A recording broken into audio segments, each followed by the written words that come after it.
자, 하나님의 말씀을 보십니다. 하나님의 말씀은 요한계시록 1장 5절입니다. 요한계시록 1장 5절. 5절을 다 못 맞춰서 하반절부터 말씀 들어가겠습니다. 또 5절, 네. 또 충성된 증인으로 죽은 자들 가운데서 먼저 나시고 땅의 임금들의 머리가 되신 예수 그리스도로 말미암아 은혜와 평강이 너희에게 있기를 원하노라. 우리를 사랑하사 그의 피로 우리 죄에서 우리를 해방하시고. 아멘.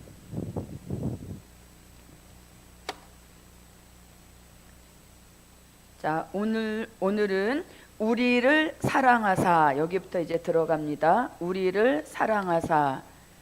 자, 여기 이제 우리라는 말씀에 대해서 지난주에 우리는 누구라는 것을 말씀드렸습니다. 자, 그 다음에 우리를 무엇하시고 사랑하시고, 우리를 사랑하시고. 자, 하나님의 사랑받기 원하시면 아멘. 네, 우리는 이래도 저래도 하나님의 사랑 안에 살아야 그 삶이 행복하고 기쁘고 감사합니다. 자, 그러면 하나님의 사랑, 우리가 하나님의 사랑 이렇게 뭉뚱그려서 할 것이 아니라 이제는 시대 맞게 주시는 하나님의 사랑을 바로 알아서 시대적인 하나님의 사랑을 받아 그의 충분한 역사가 저와 여러분의 삶 가운데 함께 하시기를 바랍니다. 자, 그러면 하나님의 사랑을 시대적으로 볼 때 은혜 시대에 주신 하나님의 사랑입니다. 네, 은혜 시대에 주신 하나님의 사랑. 이 은혜 시대에 주신 하나님의 사랑은 대표적 성경 구절이 요한복음 3장 16절입니다. 요한복음 3장 16절에 근거해 볼 때 은혜 시대에 우리에게 주신 하나님의 사랑은 일반적인 사랑입니다. 일반적인 사랑입니다. 왜냐하면 하나님이 세상을 이처럼 사랑하사 누구든지 예수 믿으면 멸망하지 않고 구원을 얻으리라 이렇게 말씀하셨기 때문에 일반적으로 누구든지 사랑하셔서 독생자 예수님을 십자가에 내어주신 이러한 사랑이 우리가 이미 받고 있는 사랑인 줄 믿습니다. 자, 이 사랑에 대해서 고린도전서 13장 1절부터 13절에서도 사랑에 대한 말씀을 아주 구구절절히 말미합니다. 자, 그리고 예수님의 사랑을 한 몸에 받았던 그 사도 요한이 요한 1서 4장 7절부터 21절에서도 하나님의 사랑에 대한 말씀을 어마어마하게 말씀하고 있습니다. 하나님은 사랑이시다. 하나님은 사랑이시다. 이런 말씀을 예수님의 사랑을 받았던 사도 요한의 말씀인 것입니다. 자, 여기서 요거 한 곳 읽어보겠습니다. 요한 1서 4장입니다. 사랑하는 자들아, 우리가 서로 사랑하자. 사랑은 하나님께 속한 것이니 사랑하는 자마다 하나님께로 나서 하나님을 알고 사랑하지 아니하는 자는 하나님을 알지 못하나니 이는 하나님은 사랑이심이라. 하나님의 사랑이 우리에게 이렇게 나타난 바 되었으니 하나님이 자기의 독생자를 세상에 보내심은 저로 말미암아 우리를 살리려 하심이니라. 사랑은 여기 있으니 우리가 하나님을 사랑한 것이 아니요 오직 하나님이 우리를 사랑하사 우리 죄를 위하여 화목제로 그 아들을 보내셨음이니라. 사랑하는 자들아, 하나님이 이와 같이 우리를 사랑하셨은즉 우리도 서로 사랑하는 것이 마땅하도다. 어느 때나 하나님을 본 사람이 없으되 만일 우리가 서로 사랑하면 하나님이 우리 안에 거하시고 그의 사랑이 우리 안에 온전히 이루느니라. 그의 성령을 우리에게 주심으로 우리가 그 안에 거하고 그가 우리 안에 거하시는 줄을 아느니라. 아버지가 아들을 세상의 구주로 보내신 것을 우리가 보았고 또 증거하노니 누구든지 예수를 하나님의 아들이라 시인하면 하나님이 저 안에 거하시고 저도 우리 안에 거하시느니라. 하나님이 우리를 사랑하시는 사랑을 우리가 알고 믿었노니 하나님은 사랑이시라. 사랑 안에 거하는 자는 하나님 안에 거하고 하나님도 그 안에 거하시느니라. 이로써 사랑이 우리에게 온전히 이룬 것은 우리로 심판날에 담대함을 가지게 하려 함이니 주의 어떠하심과 같이 우리도 세상에서 그러하니라. 사랑 안에 두려움이 없고 온전한 사랑이 두려움을 내어 쫓나니 두려움에는 형벌이 있음이라. 두려워하는 자는 사랑 안에서 온전히 이루지 못하였느니라. 우리가 사랑함은 그가 먼저 우리를 사랑하였음이라. 누구든지 하나님을 사랑하노라 하고 그 형제를 미워하면 이는 거짓말하는 자니 보는 바 그 형제를 사랑치 아니하는 자가 보지 못하는 바 하나님을 사랑할 수 없느니라. 우리가 이 계명을 주께 받았나니 하나님을 사랑하는 자는 또한 그 형제를 사랑할지니라. 아멘. 네, 마지막 절에서 우리가 이 계명을 주께 받았나니 하나님을 사랑하는 자는 또한 그 형제를 사랑할지니라. 아멘. 네, 그래서 우리가 은혜 시대 받은 하나님의 사랑입니다. 자, 이 사랑은 2000년부터 지금도 계속 주시고 계시는 사랑이고, 우리가 살고 있는 이 시대에, 즉 환난 시대에 주시는 하나님의 사랑도 있습니다. 환난 시대에 주시는 하나님의 사랑은 은혜 시대에 주신 사랑과는 좀 많이 다릅니다.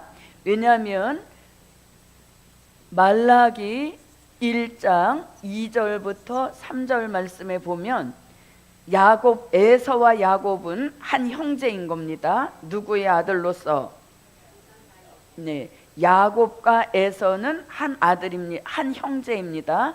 그럼에도 불구하고 야곱은 사랑하시지만 에서는 미워하신다. 이런 말씀이 있는 것을 볼 때에 이 환난 시대 하나님의 사랑은 구별된 사랑인 것을 알 수 있습니다.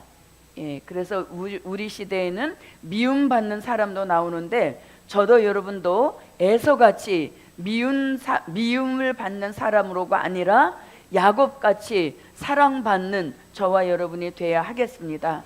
예, 그래서 요거 한번 중요한 말씀이니까 읽어보겠습니다. 말라기 1장 2절부터 3절입니다. 여호와께서 가라사대 내가 너희를 사랑하였노라 하나 너희는 이르기를 주께서 어떻게 우리를 사랑하셨나이까 하는도다.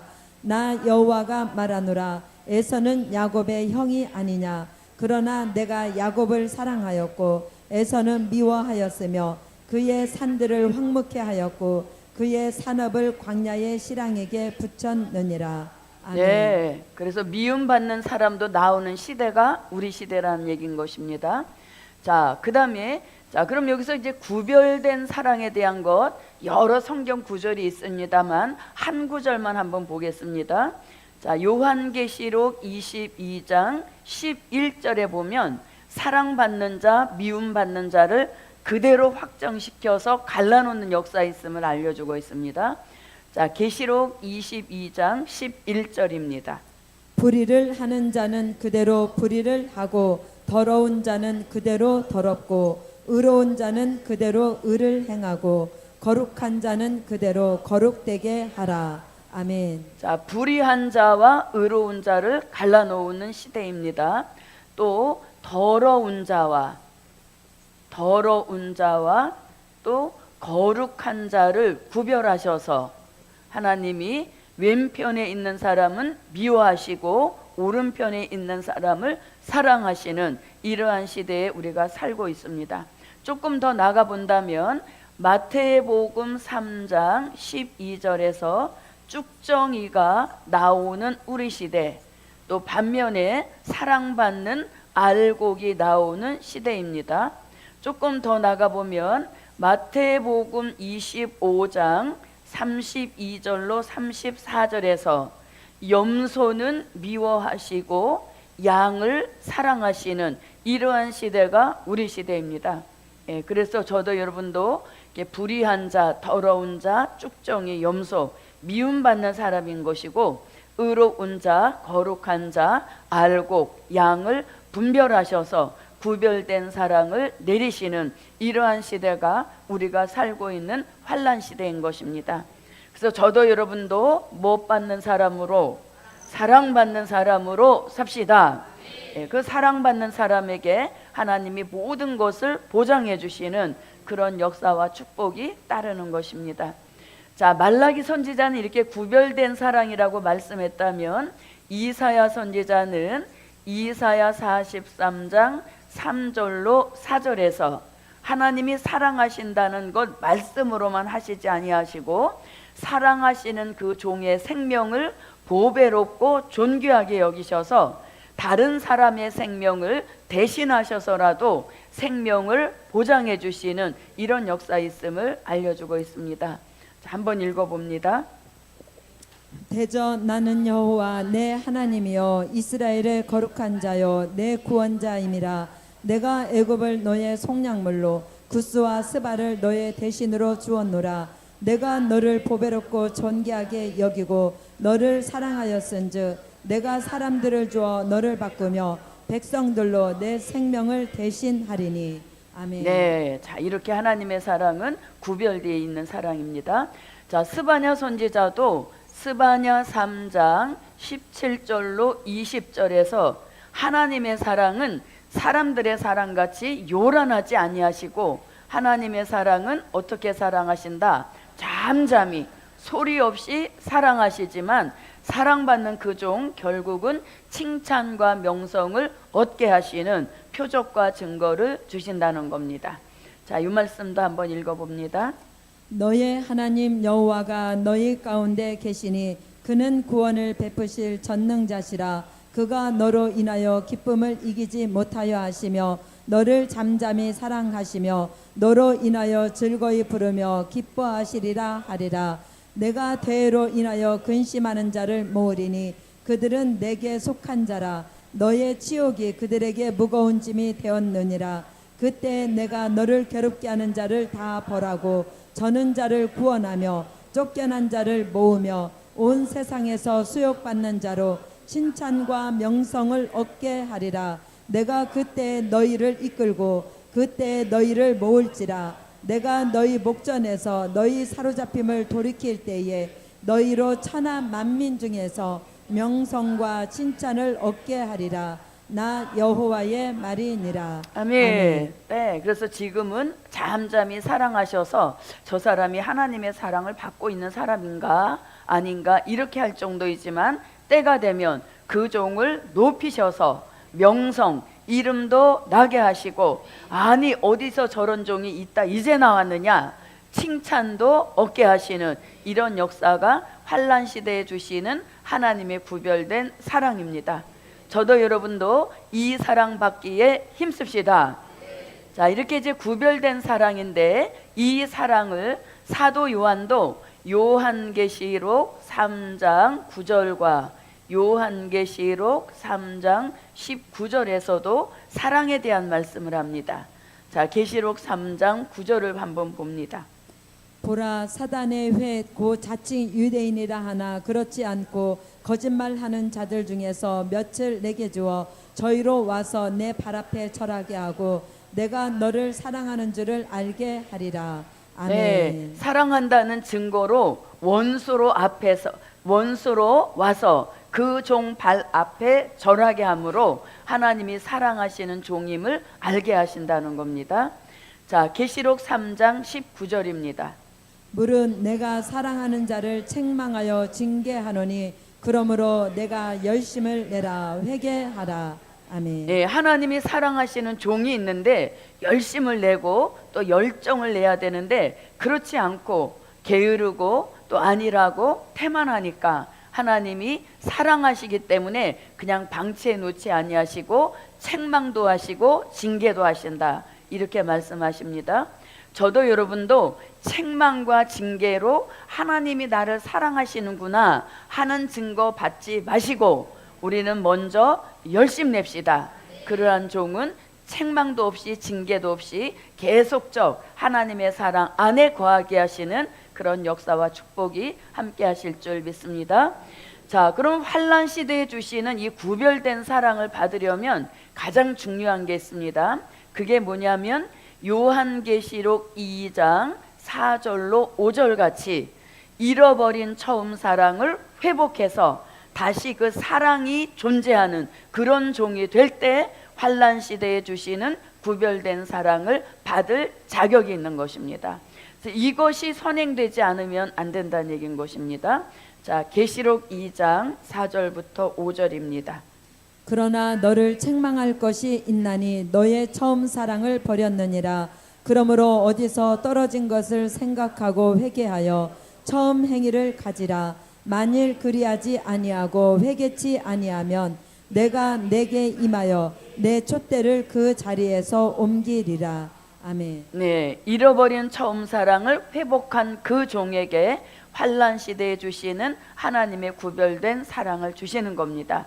그래서 혹시라도 저도 여러분도 처음 사랑 회복이 아직 안 됐다면 이것부터 우선 회복하셔서 이런 특별한 사랑이 제게도 여러분에게도 함께 하시기를 바랍니다.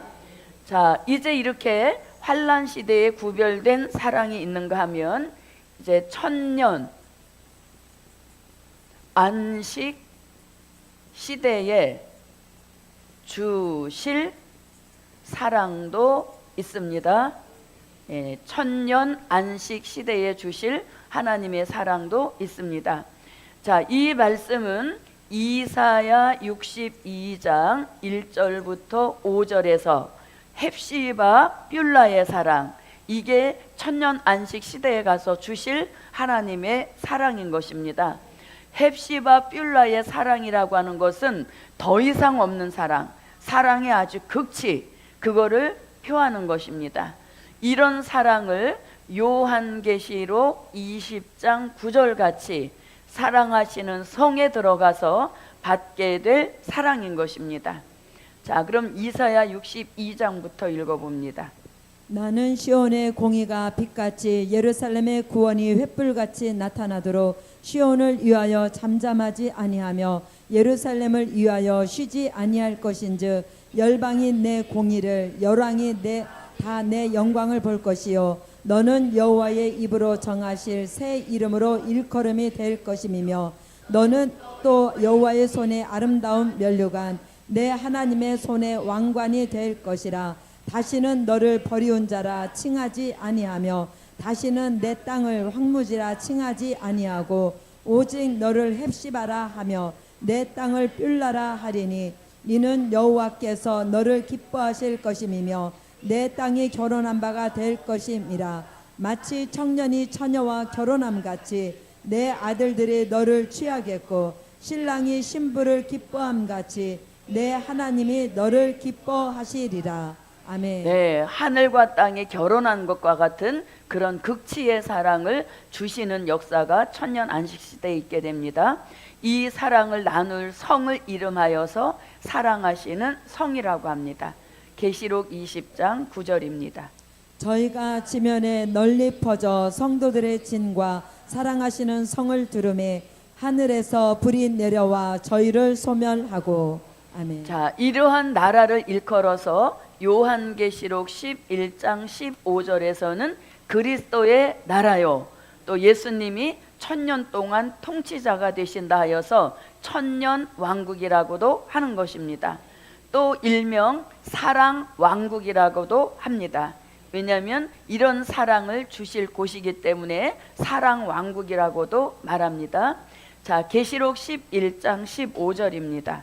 일곱째 천사가 나팔을 불매 하늘에서 큰 음성들이 나서 가로되 세상 나라가 우리 주와 그 그리스도의 나라가 되어 그가 세세토록 왕노릇 하시리로다 하니. 아멘. 자, 이렇게 천년 시대에 주실 사랑입니다. 자, 여러분 보십시오. 은혜 시대에 주신 하나님의 사랑만 받고 살다가 그 생을 마감하는 사람들도 있습니다. 그런데 은혜 시대에 주신 하나님의 사랑을 받아 오다가 환란 시대에 주시는 하나님의 사랑까지 받고 사는 사람도 있습니다. 누구처럼? 네, 우리처럼이죠. 예, 우리는 은혜 시대에 주신 하나님의 사랑도 현재 받고 있고 또 환난 시대에 주시는 이 구별된 사랑도 받고 있습니다. 이러한 사람은 자동적으로 어디까지 간다? 네, 천년 안식 시대에 들어가서 헵시바 뷸라의 사랑을 나누게 하시는 이런 역사가 사랑하시는 성에 예비되어 있다는 것입니다. 저도 여러분도 이 사랑 받는 데까지 가실 수 있기를 예수의 이름으로 축원합니다. 예, 그래서 이런 사랑의 역사가 있습니다. 자, 그럼 이제 계시록 1장 5절에서 우리를 사랑하사, 우리를 무엇하사? 사랑하사. 사랑이라는 말씀은 하루 종일 우리가 묵상해도 부족함이 없는 역사입니다. 자, 우리를 사랑하셨기 때문에 뭐 하셨다? 자, 여기서 그의 피로 이렇게 말씀하십니다. 여기서 그의 피로라고 하는 것은 어린 양 예수님의 피로 이렇게 말하죠. 예수님의 피로 우리를 모든 죄에서 해방하셨다. 예, 그의 피로, 예수님의 피입니다. 자, 그러면 예수님의 피는 히브리서 9장 12절로 14절 같은 어마어마한 능력의 피가 예수님의 피인 것입니다. 자, 이 예수님의 피로 말미암아 요한 1서 1장 7절에서는 그 아들 예수의 피가 우리를 모든 죄에서 어떻게 하신다? 깨끗게 하실 것이요. 예, 깨끗게 하지 못할 죄가 없다는 것입니다. 왜냐하면 그 예수님의 피는 이런 역사가 있는 피이기 때문입니다. 자, 이런 피를 일컬어서 베드로 전서 1장 19절에서는 보배로운 피다 이렇게 말씀하십니다. 자, 차례로 한번 읽어보겠습니다. 염소와 송아지의 피로 아니하고 오직 자기 피로 영원한 속죄를 이루사 단번에 성소에 들어가셨느니라. 염소와 황소의 피와 및 암송아지의 죄로 부정한 자에게 뿌려 그 육체를 정결케 하여 거룩케 하거든 하물며 영원하신 성령으로 말미암아 흠없는 자기를 하나님께 드린 그리스도의 피가 어찌 너희 양심으로 죽은 행실에서 깨끗하게 하고 살아계신 하나님을 섬기게 못하겠느뇨. 아멘.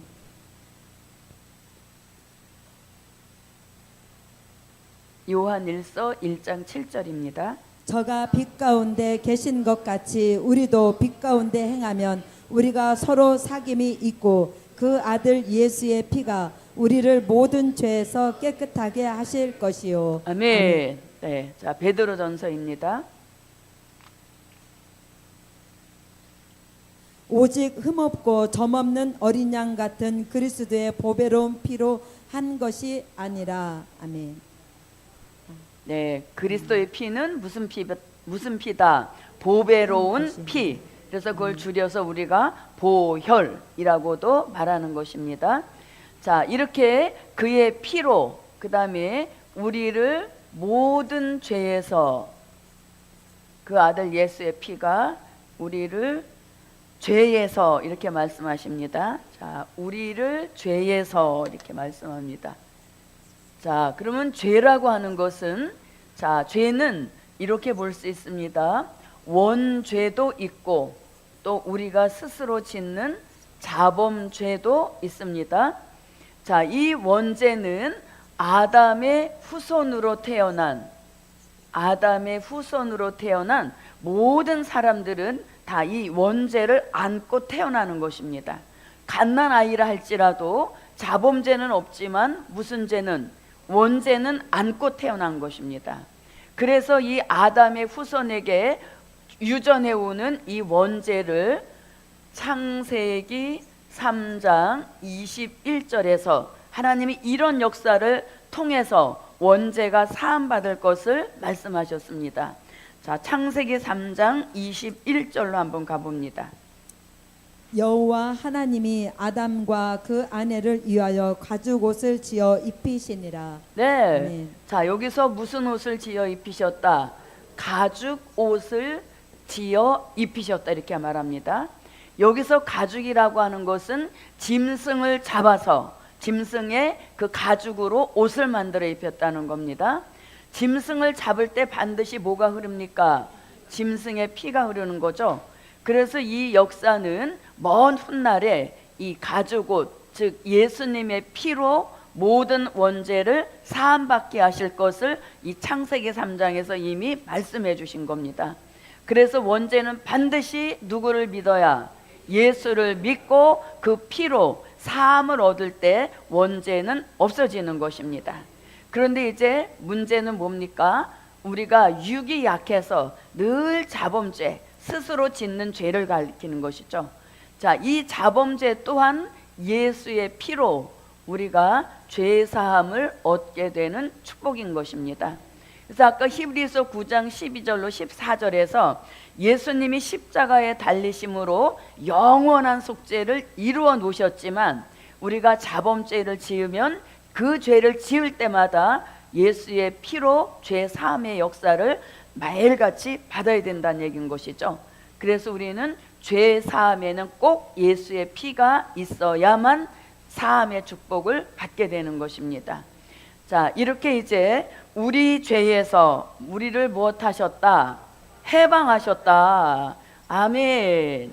네, 우리 죄에서 우리를 해방하셨다는 겁니다. 이 해방은 8.15 해방보다 훨씬 더 중요하고 필요한 해방의 축복인 겁니다. 만약에 예수의 피가 없었으면 우린 계속 죄의 종 노릇이지 죄에서 해방은 받지 못하는 것입니다. 그런데 그 예수의 피가 계심으로 우리가 죄에서 종 노릇하던 데에서 이제 해방이 되어서 어디에 종 노릇하게 됐다? 어디에 종 노릇하게 됐다? 이렇게 유명한 말씀을 모르고 있으면 사건입니다. 자, 로마서 6장 17절로 18절을 한번 볼게요. 하나님께 감사하리로다. 너희가 본래 죄의 종이더니 너희에게 전하여 준 바 교훈의 본을 마음으로 순종하여 죄에게서 해방되어 의에게 종이 되었느니라. 네, 아멘. 이왕의 종이 되려면 무슨 종? 의의 종. 네, 의가 이끄는 대로, 의가 이끄는 대로 사는 그 종이 곧 의의 종이란 얘기인 것이죠. 누구의 종 되지 말고, 죄의 종 되지 말고, 죄의 종이 되지 말고, 죄에서는 오히려 해방이 되어서 의의 종이 되라. 그 유명한 사도 바울의 말씀인 것입니다. 예, 그래서 이렇게 우리를 죄에서 해방하시고 우리를 의의 종으로 삼아주신 그 모든 공로가 다 예수님의 피 공로로 인합니다. 아멘. 자, 그래서 저도 여러분도 죄에서 무엇 받은 날? 네, 해방받은 날입니다. 그 얼마나 기쁘고 즐겁고 감사한 역사인 것이죠. 자, 이렇게 해서 이제 5절을 마치고 1장 6절로 들어가겠습니다. 그 아버지 하나님을 위하여 우리를 나라와 제사장으로 삼으신 그에게 영광과 능력이 세세토록 있기를 원하노라. 아멘. 자, 여기서 이제 그 아버지 하나님을 위하여 이런 말씀이 있습니다. 그 아버지 하나님을 위하여 이런 말씀이 있습니다. 자, 그 아버지 하나님을 위하여 우리를 무엇 삼으셨다? 나라와 제사장으로 삼으셨다는 것이죠. 그래서 여기서 아버지 하나님을 위하여라고 하는 것은 아버지 하나님의 명예를 거시고 아버지 하나님이 그 높은 명예를 거시고 나라도 세우실 것이고 그 나라가 세워지면 예수의 피로 해방받은 너희를 제사장으로 세울 것이다. 이런 말씀이 6절에 있는 내용인 겁니다. 그래서 저도 여러분도 무엇을 하든지 누구를 위하여? 그 아버지 하나님을 위하여 하는 일이 돼야 된다는 얘기인 것이죠. 오늘 우리가 세미나에 모인 것도 누구를 위하여? 그 아버지 하나님을 위하여 우리가 모여서 오늘도 그 말씀을 묵상하고 공부하고 있는 것입니다. 그래서 우리가 영원한 복음, 말세의 복음에서 이루어지는 모든 일들은 다 그 아버지 하나님을 위하여. 예, 이런 말 비슷한 말 쓰는 곳이 가끔 있죠. 뭐 회사에서 회식을 한다던가 그러면 뭐를 들고 잔을 들고 그렇게 말하잖아요. 뭐 아무개 회사를 위하여 이런 말을 하잖아요. 근데 우리는 그런 잔이 아니라 뭘 들고? 성경을 들고 아버지 하나님을 위하여. 예. 저도 여러분도 그리스도 나라 건설에 적극 참여하시고 그 참여한 종들에게는 제사장으로 삼아주시는 그러한 역사와 축복이 예정되어 있다는 겁니다. 자, 그러면 서론적인 계시에서 얼마나 다양한 것을 내다보는지 보십시오. 자, 그 아버지 하나님을 위하여 우리를 또 들어갑니다. 우리를 나라와 이렇게 말하죠. 그 다음에 제사장으로 삼으셨다 이렇게 말씀합니다. 자, 그럼 여기서 나라라고 하는 것은 어디를 가리키는가? 계시록 11장 15절에서 말씀하시는 그리스도의 나라, 이 그리스도의 나라를 이루시는 것 곧 누구를 위하여? 그 아버지 하나님을 위하여 그 나라를 세우신다는 거죠. 그러니까 그리스도의 나라 건설이 얼마나 정확하고 반드시 이루어진다는 것을 그 아버지 하나님을 위하여 라는 말 뜻 안에 들어가 있다는 얘기인 거죠. 그래서 이 나라는 반드시 이루어진다. 누구의 명예를 걸고? 그 아버지 하나님의 명예를 거시고 그리스도의 나라 이루시는 일은 확실하게 이루어진다는 것이죠. 자, 그러면 이 그리스도의 나라가 계시록 11장 15절에 와서 갑자기 등장된 게 아닙니다.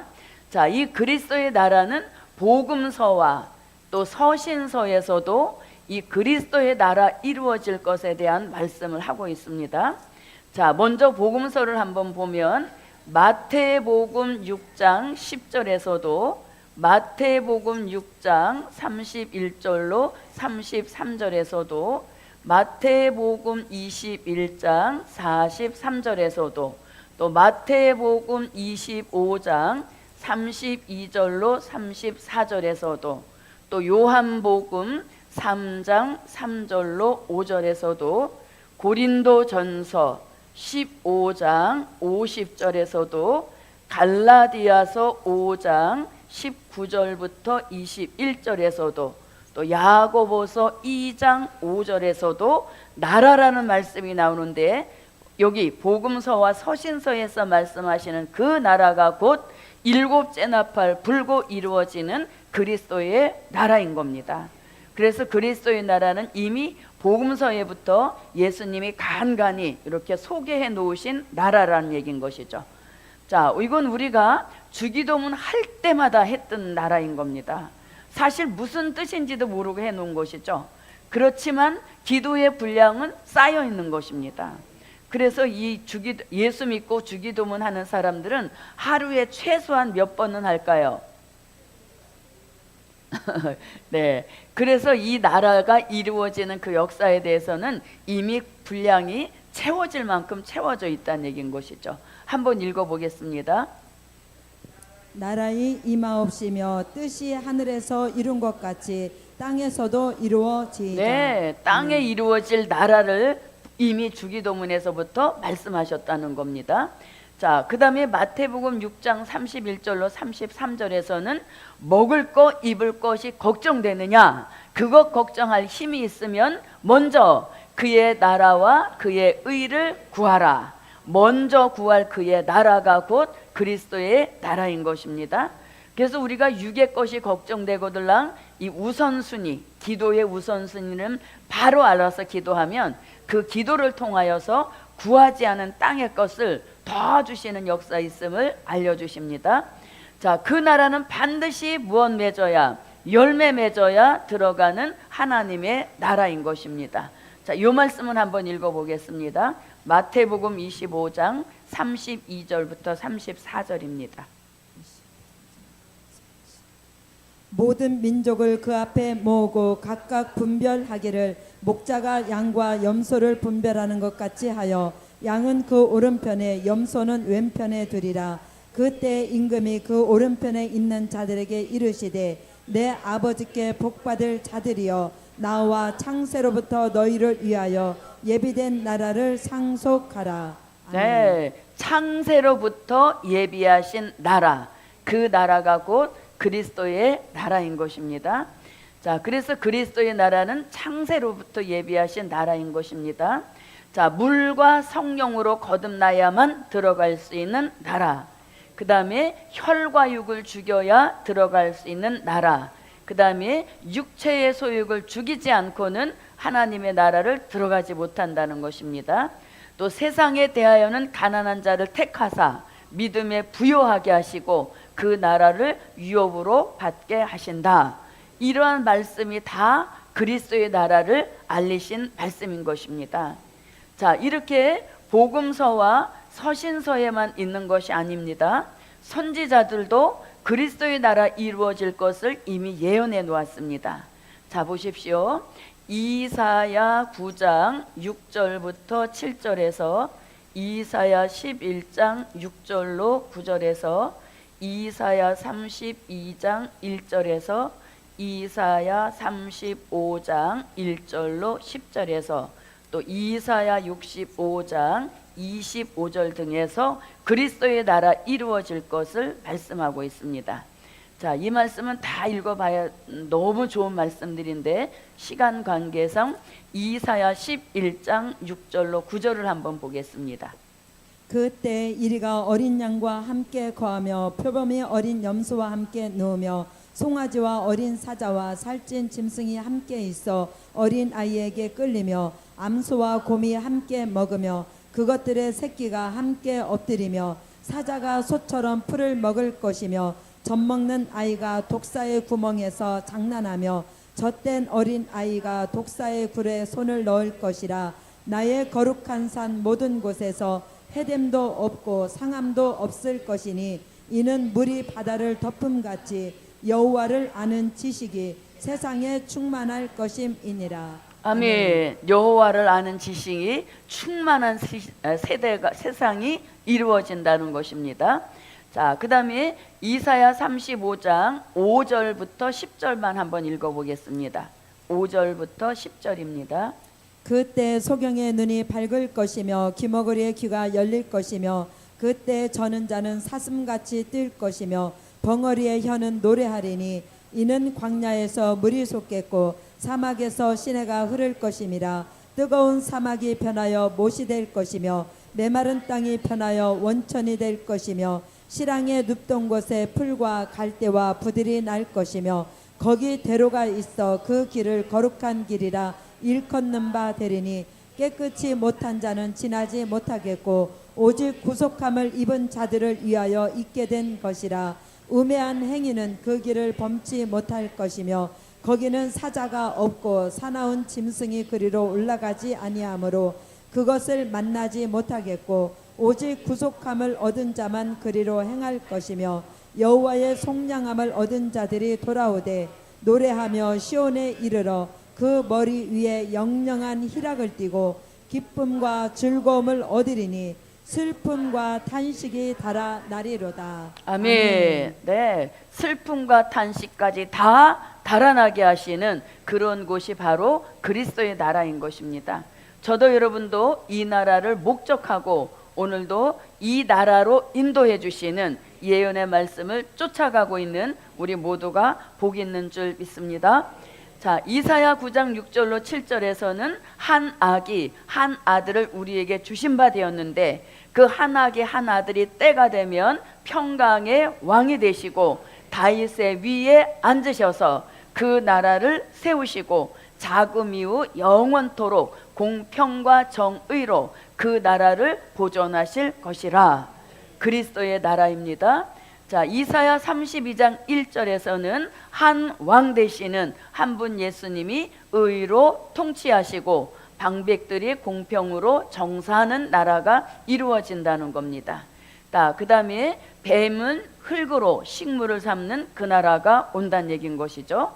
이것이 다 무슨 나라를 내다본 그리스도의 나라를 내다본 선지자들의 예언이다. 아멘.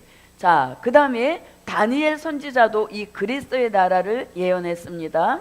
자, 다니엘서 2장 44절과 다니엘서 7장 13절로 14절과 또 22절과 7절에서 말씀하고 있습니다. 자, 다니엘서 2장 44절을 먼저 읽어봅니다. 이 열왕의 때에 하늘의 하나님이 한 나라를 세우시리니 그것은 영원히 망하지 아니할 것이요 그 국권이 다른 백성에게로 돌아가지도 아니할 것이요 도리어 이 모든 나라를 쳐서 멸하고 영원히 설 것이라. 네, 영원히 세워지는 나라다. 자, 그 다음에 다니엘서 7장 13절로 14절입니다. 내가 또 밤 이상 중에 보았는데 인자 같은 이가 하늘을 구름을 타고 와서 옛적부터 항상 계신 자에게 나와 그 앞에 인도되매 그에게 권세와 영광과 나라를 주고 모든 백성과 나라들과 각 방언하는 자로 그를 섬기게 하였으니 그 권세는 영원한 권세라 옮기지 아니할 것이요 그 나라는 패하지 아니할 것이니라. 아멘. 네, 패하지 않는 나라를 세우신다는 것입니다. 자, 18절입니다. 지극히 높으신 자의 성도들이 나라를 얻으리니 그 누림이 영원하고 영원하고 영원하리라. 네, 아멘. 성도 위한 나라를 세우신다. 22절입니다. 옛적부터 항상 계신 자가 와서 지극히 높으신 자의 성도를 위하여 신원하셨고 때가 이름에 성도가 나라를 얻었더라. 네, 아멘. 성도 위한 나라임을 말씀합니다. 자, 그 다음에 27절을 한번 읽어봅니다. 나라와 권세와 온 천하 열국의 위세가 지극히 높으신 자의 성민에게 붙임 바 되리니 그의 나라는 영원한 나라이라 모든 권세 있는 자가 다 그를 섬겨 복종하리라 하여. 네, 아멘. 영원한 나라. 이렇게 해서 선지자 다니엘까지도 그리스도의 나라 이루어질 것을 예언한 것입니다. 그래서 지금 여기 나라라고 하는 것은 11장 15절에 가서 이루어질 그리스도의 나라를 서론적인 계시로 내다본 그런 말씀이 되겠습니다. 자, 그러면 이제 그 나라가 이루어지면 그 나라가 이루어질 때 우리로 선택받은 그 종들을 무엇으로 세우신다? 제사장으로 세우신다 이렇게 말씀합니다. 그럼 자, 이 제사장도 요한계시록 5장 9절로 10절을 거쳐서 요한계시록 20장 4절로 6절에 가서 1000년 동안 그리스도의 제사장이 되어서 그리스도를 잘 섬기게 하시는 이런 제사장의 축복인 것입니다. 자, 계시록 5장 9절부터 10절입니다. 새 노래를 노래하여 가로되 책을 가지시고 그 임봉을 떼기에 합당하시도다. 일찍 죽임을 당하사 각 족속과 방언과 백성과 나라 가운데서 사람들을 피로 사서 하나님께 드리시고 저희로 우리 하나님 앞에서 나라와 제사장을 삼으셨으니 저희가 땅에서 왕노릇하리로다 하더라. 네, 자, 이렇게 제사장과 왕노릇하는 역사 있음을 말씀했습니다. 결국은 이제 여기 가서 제사장으로 세우심을 받는 것입니다. 자, 읽어주십시오. 또 내가 보자들을 보니 거기 앉은 자들이 있어 심판하는 권세를 받았더라. 또 내가 보니 예수의 증거와 하나님의 말씀을 인하여 목배임을 받은 자의 영혼들과 또 짐승과 그의 우상에게 경배하지도 아니하고 이마와 손에 그의 표를 받지도 아니한 자들이 살아서 그리스도로 더불어 1000년 동안 왕노릇하니 그 나머지 죽은 자들은 그 1000년이 자기까지 살지 못하더라. 이는 첫째 부활이라. 이 첫째 부활에 참여하는 자들은 복이 있고 거룩하도다. 둘째 사망이 그들을 다스리는 권세가 없고 도리어 그들이 하나님과 그리스도의 제사장이 되어 1000년 동안 그리스도로 더불어 왕노릇하리라. 아멘. 아멘. 자, 이렇게 보십시오. 그 나라가 이루어지면 우리로 선택받은 종들에게 제사장을 세우신다 했습니다. 제사장뿐만 아니라 임금, 왕노릇하는 역사도 있습니다. 그런데 왕노릇한다는 말씀은 이미 어디에서 기록이 나왔었습니까? 계시록 1장 5절에서 땅의 임금들 이렇게 말씀했죠.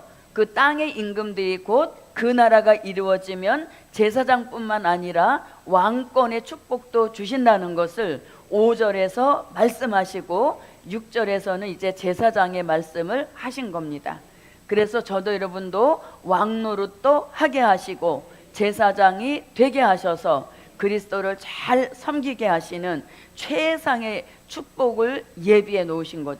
그래서 저도 여러분도 그 아버지 하나님을 위하여 오늘도 힘을 냅시다. 힘을 낸 종들에게는 나라를 이루실 때 왕권과 제사장의 축복을 주신다. 아멘. 자, 이렇게 이제 나라와 제사장을 삼으시고, 자, 그 다음에 이제 보세요. 그 하나님에게 무엇과 무엇이, 네, 그 영광과 능력이 세세토록 있을지어다. 아멘. 이렇게 말씀하십니다. 하나님의 영광과 능력. 자, 이런 말씀이 계시록에서 자주 나오고 있는데 한번 대표적으로 요한계시록 4장 11절과 요한계시록 5장 12절에서도 비슷한 말씀이 나오고 있습니다. 우리 주 하나님이여 영광과 존귀와 능력을 받으시는 것이 합당하오니 주께서 만물을 지으신지라 만물이 주의 뜻대로 있었고 또 지으심을 받았나이다 하더라. 아멘. 5장 12절입니다. 큰 음성으로 가로되 죽임을 당하신 어린 양이 능력과 부와 지혜와 힘과 존귀와 영광과 찬송을 받으시기에 합당하도다 하더라. 아멘. 네, 그래서 하나님이 이렇게 어마어마한 나라를 이루실 수 있는 것은 그분의 영광과 능력을 통하여 이런 어마어마한 아름다운 미래를 예비해 놓으셨다는 겁니다. 이 역사에 대해서 우리가 할 것은 아멘, 그 말씀대로 이루시옵소서. 이렇게 우리는 아멘으로 화답하면 되겠습니다. 자, 그 다음에 이제 7절로 들어가겠습니다. 7절 읽어주십시오. 볼지어다 구름을 타고 오시리라. 각인의 눈이 그를 보겠고 그를 찌른 자들도 볼 터이요. 땅에 있는 모든 족속이 그를 인하여 애곡하리니 그러하리라. 아멘. 예. 자, 이 말씀은 심판주의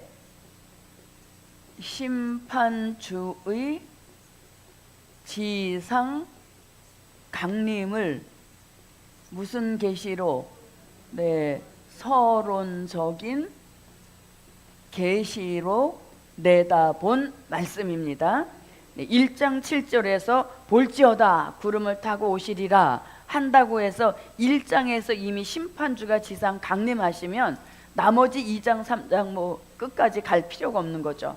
그래서 여기서는 계시의 구분을 바로 해야 됩니다. 자, 그러면 어디를 내다본 말씀인가 하면 요한계시록 14장 1절에 이제 시온산에 강림하시는 이 역사를 무슨 계시로, 서론적인 계시로 내다본 것입니다. 자, 계시록 14장 1절을 한번 봅니다. 또 내가 보니 보라 어린 양이 시온산에 섰고 그와 함께 14만 4천이 섰는데 그 이마에 어린 양의 이름과 그 아버지의 이름을 쓴 것이 있도다. 네. 자, 그러면 이제 이 지상 강림을 선지자들도 예언했습니다. 자, 심판주의 지상 강림에 대한 선지자들의 예언입니다.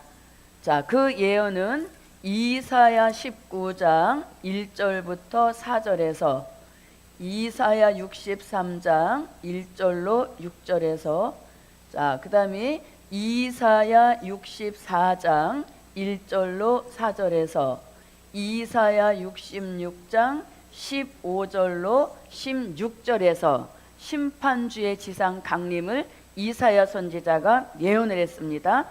자, 이사야 선지자만 예언한 것이 아니라 하박국 선지자도 하박국 3장 3절부터 10절에서 예언을 했고 또 스가랴 선지자도 스가랴 14장 3절로 5절에서 말씀했고 다니엘 선지자도 다니엘서 2장 34절로 34절에서 35절과 45절에서 심판주의 지상 강림을 예언한 것입니다. 이 많은 선지자들의 예언이 오늘 본문 요한계시록 1장 7절에 서론적인 계시를 거쳐서 그 다음에 요한계시록 6장 12절부터 17절에서는 무슨 계시? 목록적인 계시를 거쳐서 드디어 어디 가서 계시록 14장 1절 같은 본론적인 계시에 가서 심판주 예수님이 지상 강림하셔서 그때로부터 심판을 진행하시는 이런 역사 있음을 알아야 되겠습니다. 그래서 우리는 이 심판에 대한 것이 1장에도 나오고 6장에도 나오고 뭐 이렇게 심판만 맨날 하냐, 이것이 아니라 계시의 구분이 될 때 이 심판에 대한 정립이 이루어지는 것입니다. 심판과 관련된 말씀의 정립, 그것은 계시의 구분을 할 수 있을 때 이런 역사를 받게 된다는 것입니다. 자, 다 읽으면 시간이 많이 가니까 자, 이사야 19장 1절로 4절을 한번 보겠습니다. 애굽에 관한 경고라. 보라, 여호와께서 빠른 구름을 타고 애굽에 임하시리니 애굽의 우상들이 그 앞에서 떨겠고 애굽인의 마음이 그 속에서 녹으리로다. 그가 애굽인을 격동하사 애굽인을 치게 하시리니 그들이 각기 형제를 치며 각기 이웃을 칠 것이요 성읍이 성읍을 치며 나라가 나라를 칠 것이며 애굽인의 정신이 그 속에서 쇠약할 것이요 그 도모는 그의 파하신 바가 되리니 그들이 우상과 마술사와 신접한 자와 요술객에게 물으리로다. 그가 애굽인을 잔인한 군주의 손에 붙이시리니 포악한 왕이 그들을 치리하리라. 주 만군의 여호와의 말씀이니라. 아멘. 자, 이렇게 이제 이사야 선지자의 예언입니다. 서론적인 계시를 거쳐서 요 목록적인 계시도 한 번 더 이제 하나님이 강조하십니다. 자, 계시록 6장 12절로 17절입니다.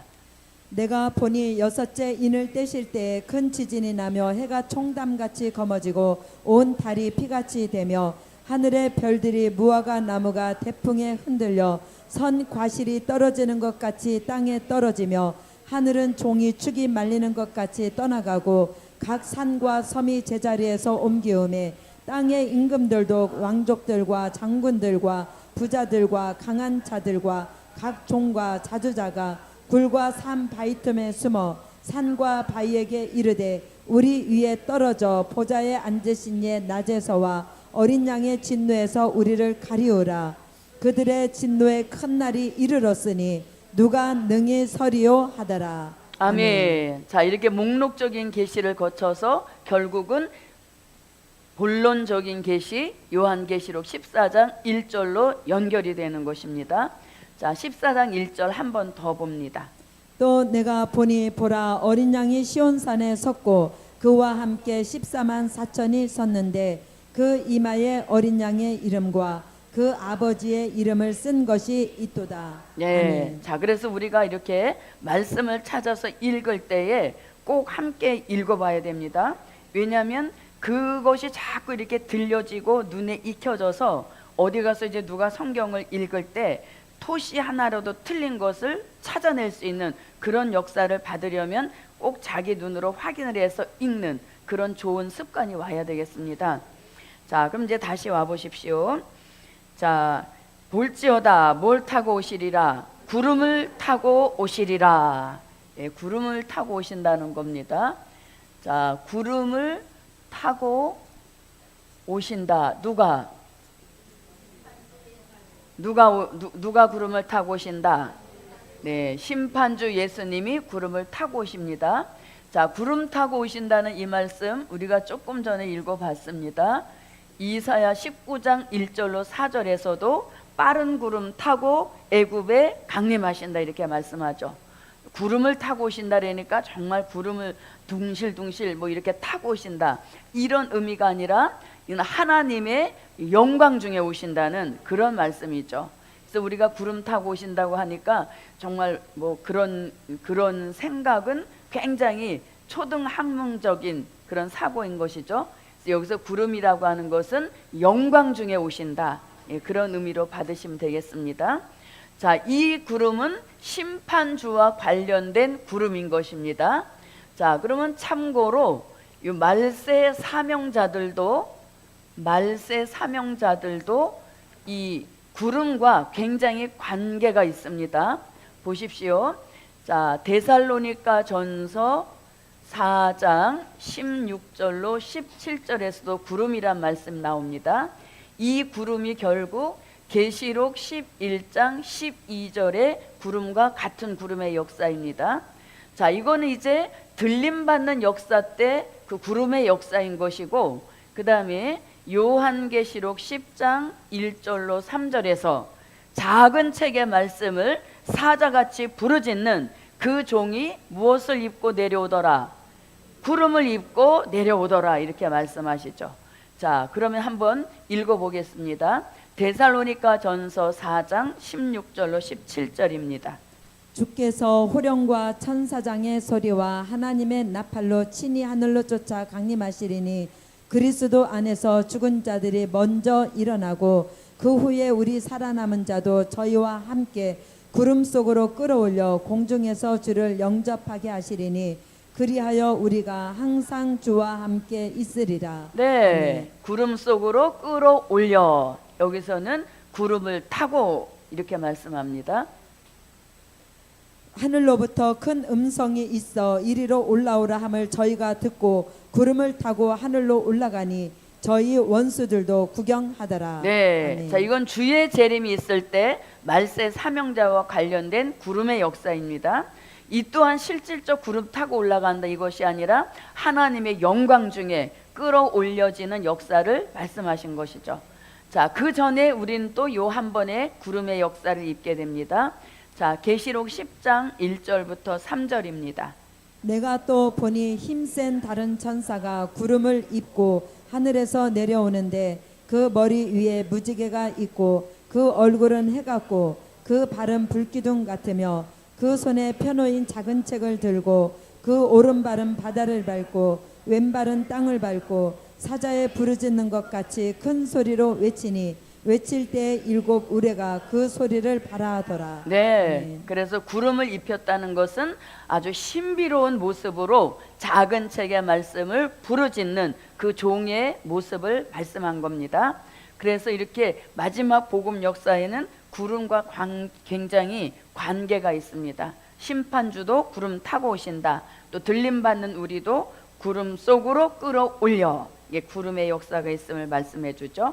그래서 우리가 어디 가서 뭐 기도를 한번 하든지 또 뭐 이렇게 강의를 하든지 설교를 하든지 그럴 때 저는 이 계시록 10장 1절로 3절을 굉장히 애독하는 그런 말씀이거든요. 왜냐하면 우리를 세워주셨을 때 가련하고 가난하고 막 이런 모습보다는 어떤 모습으로 구름을 입혀서 신비로운 모습으로 세워주시고 또 하늘에 속한 자로 세워주셔서 아, 이 종은 하나님이 세우신 종이로구나 하는 그런 역사가 나타나 주시라고 저는 계시록 10장 1절로 3절의 말씀을 기도할 때 저 혼자 스스로 많이 이렇게 기도하는 말씀 중에 하나인 것입니다. 그래서 구름을 입혀서 항상 하나님의 신비로움 속에 또 하나님의 어떤 보호 속에 이런 그 종의 역사를 일으키시는 그 은혜가 이 말씀같이 저와 여러분에게 함께 하시기를 바랍니다.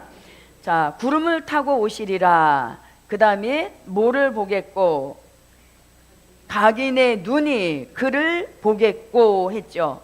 그러면 각인의 눈이 그를 본다 할 때 그 각인이라는 말씀이 땅에 있는 모든 족속을 가리키는 겁니다.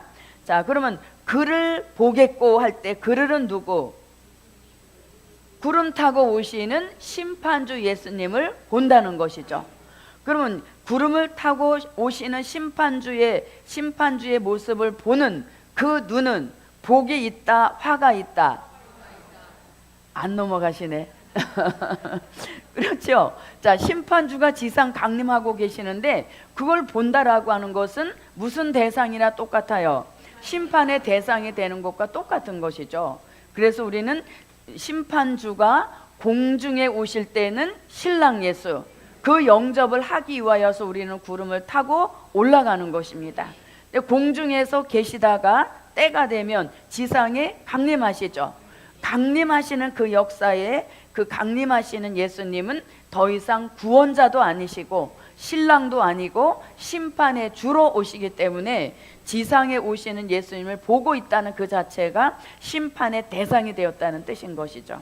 그래서 우리는 올라가서 주의 재림을 영접하는 종의 축복을 받든지 아니면 예비처로 피해 예비처에 들어가서 보호받는 이 역사 중 하나에 해당돼야 이 각인의 눈이 그를 보겠고 그 말씀에서 제외가 되는 것이죠. 우리는 그것을 바로 분별해야 되겠습니다. 자, 그를 보겠고 또 그를 모한 자도 본다. 찌른 자들도 이렇게 말합니다. 그를 찌른 자들도 예수님을 심판주 예수님을 보게 된다는 겁니다. 자, 그럼 여기서 예수님을 찌른 자들 이렇게 말합니다. 자, 그러면 예수님을 찌른 자라고 하는 것은 실질적 창을 가지고 예수님의 옆구리를 찔렀던 그 찌르는 자를 가리키는데 그걸 일컬어서 육적으로 찌른 자들 이란 말씀인 겁니다. 자, 그러면 육적으로 예수님이 십자가에서 운명하시고 진짜 돌아가셨나 안 돌아가셨나 확인하기 위하여서 창으로 옆구리를 찌른 이런 사람들이 있었죠. 그들이 누구예요? 로마의 군병들이죠. 자, 그거를 스가랴 선지자가 스가랴 선지서에서 예언하고 있습니다. 자, 스가랴 12장 10절을 한번 보겠습니다. 신비로운 말씀입니다. 스가랴 12장 10절입니다.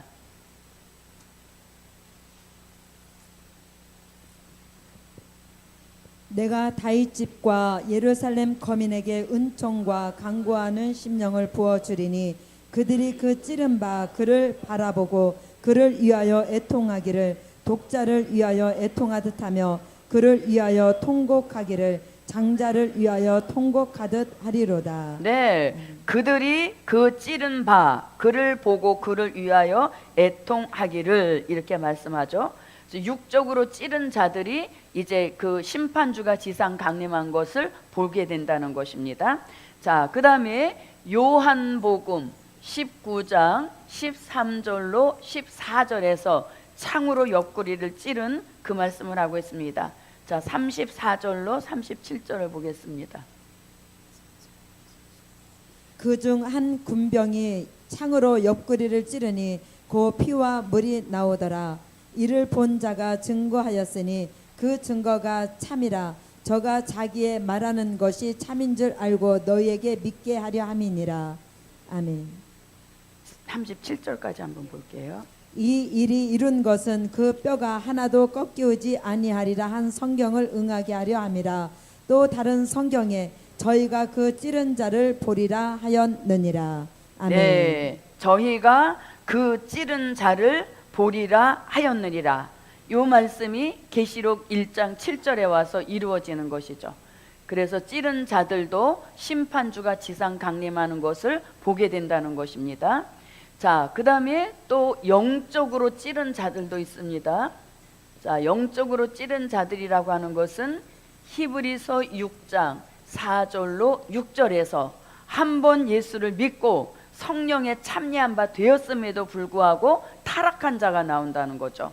그들은 예수님을 다시 한 번 더 십자가에 찌른 그런 결과를 가져온다는 것입니다. 그래서 이들은 실질적 십자가에 달리신 현장에서 찌르진 않았지만 영적으로 찌른 것과 마찬가지라는 것입니다. 자, 히브리 6장 4절부터 6절입니다. 한 번 비침을 얻고 하늘의 은사를 맛보고 성령에 참여한 바 되고 하나님의 선한 말씀과 내세의 능력을 맛보고 타락한 자들은 다시 새롭게 하여 회개케 할 수 없나니 이는 자기가 하나님의 아들을 다시 십자가에 못 박아 현저히 욕을 보임이라. 예, 아멘. 다시 십자가에 못 박아 현저히 욕 보임이라. 누구를 가리킵니까? 영적으로 찌른 자들을 가리키는 겁니다. 자, 히브리에서만 이렇게 나오는 것이 아니라 디모데 전서 4장 1절로 2절 말씀에 보면 후일에 어떤 사람들이 믿음에서 떠나서 미혹해하는 영과 귀신의 가르침을 쫓게 되므로 양심의 화인을 맞게 된다, 이런 말씀이 나오죠. 자, 그 다음에 누가복음 18장 8절에서도 인자가 올 때에 세상에서 믿음을 보겠느냐 하시면서 믿음에서 떠나는 사람이 많이 나올 것을 이렇게 말씀하고 있는 겁니다.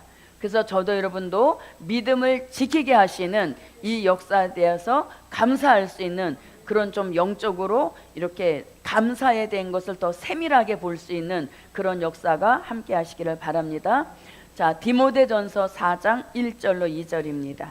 그러나 성령이 밝히 말씀하시기를 후일에 어떤 사람들이 믿음에서 떠나 미혹해하는 영과 귀신의 가르침을 쫓으리라 하셨으니 자기 양심이 화인 맞아서 외식함으로 거짓말하는 자들이라. 예. 자, 그다음 누가복음 18장입니다. 내가 너희에게 이르노니 속히 그 원한을 풀어 주시리라. 그러나 인자가 올 때에 세상에서 믿음을 보겠느냐 하시니라. 네. 아멘. 그래서 우리 시대가 되면 믿음에서 떠나서 타락하는 자들이 많이 나온다는 것입니다. 그것은 곧 예수님을 다시 십자가에 못 박아서 현저히 욕을 보이는 것과 같다, 이런 말씀을 하고 있죠. 자, 그래서 심판주가 지상에 강림하시는 것을 찌른 자들을 본다, 찌른 자들이 본다, 이렇게 말씀합니다. 자, 다시 1장 7절로 와 보십시오. 자, 그를 찌른 자들이 그를 보겠고, 자, 그를 볼 터이요 땅에 있는 모든 족속이 그를 인하여 무엇한다? 애곡한다는 겁니다. 그럼 여기서 땅에 있는 모든 족속이라 하면 결국은 누구를 가리킵니까? 심판주가 지상에 강림하는 것을 보는 땅에 있는 모든 족속, 이렇게 말씀하죠. 그러면 이 땅에 있는 모든 족속, 심판주가 지상 강림하는 걸 바라보면서 애곡하는 이 사람들은 누구냐 이거죠. 결국 이 사람들은 요한계시록 13장 같이 수종통치 시대에 들어가서 짐승표를 받고 짐승의 우상에게 경배하던 그들이 심판의 대상이 돼서 애곡한다는 것을 알려주는 것입니다. 자, 이렇게 이제 심판주의 지상 강림에 대한 말씀입니다. 자, 그를 인하여 애곡한다 할 때 여기서 애곡은 회개하기 위한 애곡이 아닌 것이죠. 이미 구원의 역사는 끝이 난 겁니다. 그래서 여기서 아무리 애곡이라 할지라도 그는 죄 용서를 위한 애곡이 아니라 심판주가 너무 엄미한 모습으로 강림하시는데 그 모습을 바라보고 애통하고 애곡하는 이런 역사를 가리키는 거죠. 그래서 우리는 이런 날이 오기 전에 저도 여러분도 죄 사함을 놓고 애통하는 그 축복이 우리 시대에 있어야 되는 겁니다. 그런 역사가 있어야 7절에 애곡하는 자 안에 들어가지 않는 이런 역사를 받게 되는 것입니다. 자, 그 다음에 이제 1장 8절로 들어가겠습니다. 주 하나님이 가라사대 나는 알파와 오메가라. 이제도 있고 전에도 있었고 장차 올 자요 전능한 자라 하시더라. 아멘. 자, 여기서 이제 나는 하면서 알파와 오메가요 이렇게 말씀합니다. 자, 나는 알파요, 그 다음에 오메가다 이렇게 말씀합니다. 자, 알파와 오메가만 되시는 것이 아니라 나는 처음이요 나중이요, 그 다음에 나는 시작도 했지만 뭣도 한다, 끝내로 다시 오마, 이런 의미를 가지고 있죠. 자, 요 말씀은 요한계시록 22장 13절에 기록된 말씀입니다. 나는 알파와 오메가요 처음과 나중이요 시작과 끝이라. 네. 그래서 시작도 하나님이 하시지만 과정도 하나님이 하시고 마치는 이 모든 역사를 하나님이 하신다는 겁니다. 그래서 성립된 말씀이 뭐예요? 이사야 45장 6절로 7절에서 모든 것은 하나님이 하신다. 시작도 하나님, 과정도 하나님, 마치는 것도 하나님. 그러므로 모든 것은 다 하나님이 하심으로 우리는 뭐만 하면 된다? 감사로 받는 그런 역사가 저와 여러분에게 함께 하시기를 바랍니다. 자, 이렇게 알파와 오메가만 되시는 것이 아니라 나는 뭐 언제도 있었고 전에도 있었고, 자, 이제도 계시고예요, 있고요. 자, 이제도 있고 장차 자, 이렇게 말씀하시죠.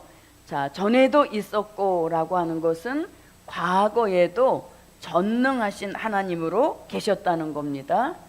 과거에 계신 하나님도 전능하신 하나님으로 계셨고, 또 이제도 있고 라는 것은 현재에 계시는 하나님 역시 전능하시다.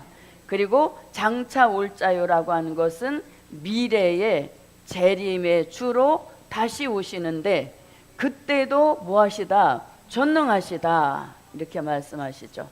그래서 전능하신 하나님은 전에도 전능하게 계셨고, 전능하신 그 하나님은 현재에도 전능하신 하나님으로 계시는 것이고, 장차 오실 미래의 재림의 주님 또한 전능하신 그 하나님의 역사로 다시 오신다. 아멘. 그래서 이런 역사가 계시록에만 나오는 거예요. 왜냐하면 계시록이 있어야 오메가가 성립되는 것이고, 계시록이 있어야 나중과 끝마무리를 할 수 있기 때문에 계시록에서만 알파와 오메가, 처음, 나중, 시작과 끝, 이런 말씀이 성립될 수 있다는 것이죠. 그래서 우리가 계시록이 나오기 전에는 이런 말씀을 할 수가 없는 것입니다. 자, 이렇게 이제 전능하신 하나님이 그 아버지 하나님을 위하여 할 때 그 전능하신 역사로 나라도 건설하시고, 그 전능하신 하나님의 역사로 땅의 임금들과 제사장을 세우시는 이런 모든 것이 다 전능하신 하나님의 역사로 시작하게 하시고 마치게 하시는 이런 역사 있음을 알려주고 있는 것입니다. 자, 그러면 이제 저도 여러분도 하나님이 전능하심을 믿습니까? 예, 우리가 기도하면서 가장 많이 쓰는 단어 중 하나가 뭐예요? 전능하신 하나님, 전능하신 하나님. 기도할 땐 이렇게 해놓고 막상 이게 삶 속에서는 전능하신 하나님은 온데간데 없으시고, 그저 우리가 발을 동동 구르면서 어떻게 이렇게 하잖아요. 그래서 어떻게 보면 우리가 굉장히 이중 생활을 하죠. 기도할 때는 믿음이 하늘을 치솟는 것 같은데, 막상 삶 속에서 보면 믿음은 어디로 가고 어떤 수단과 방법을 동원하려고 하는, 이게 저와 여러분의 현실입니다. 그래서 오늘 이 말씀을 통해서 저도 여러분도 내가 믿는 하나님은 전능하신 하나님이시다.